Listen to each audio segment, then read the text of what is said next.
Well, to anybody in the business, $100 million was just a ridiculous figure. It was sort of like a wish or a dream, but no one really believed that anybody would do it. There was a part of the organization in Europe. In a very short period of time, this man built an organization that did the $100 million. And he received a check for $1 million.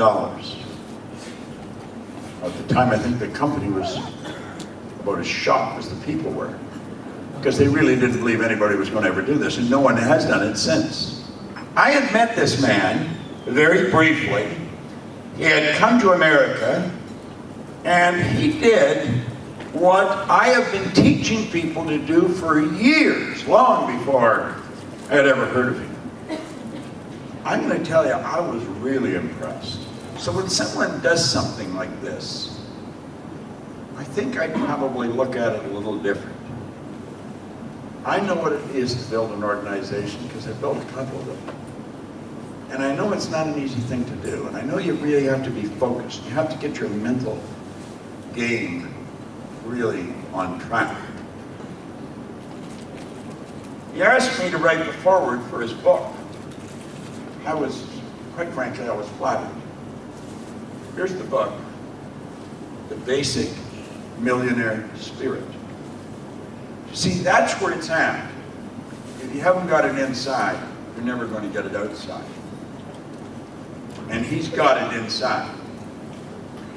Now, I'm going to ask you to really open your mind and listen. He and I have been talking yesterday and again very early this morning, and he's put together a pretty good lesson. He taught Jerry and Paul and I a couple of things just with the one graphic that we were using. So I'm going to ask you to put your hands together and give a real warm welcome to Wolfgang Sonnenburg. All right? Give him a big hand.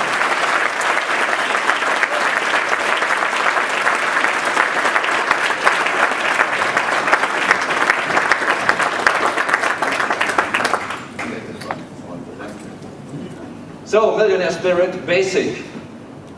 Because I found out in life it's so much more about the basics than all the complicated stuff. If you walk through the forest or the jungle, you don't stumble upon big trees. It's the small stuff, the basic stuff, the simple stuff that's different. And it's more like learning to use the common sense, what is inside, all the intellectual factors like Bob yesterday said.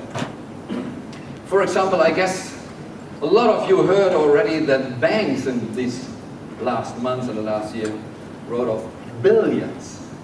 Billions, billions, billions. I don't know, something 100 billions, 500 billions. Yes, you heard about it? Is someone still believing it's a good idea to go to the bank and ask for advice? It's that simple. But test yourself, are you still believing your banker knows more? If you want to become a millionaire, if the guy behind the teller who is earning, what is it, 2,000, 3,000, 4,000, really knows what to do? Do you believe if he knew how to make millions, he would sit there?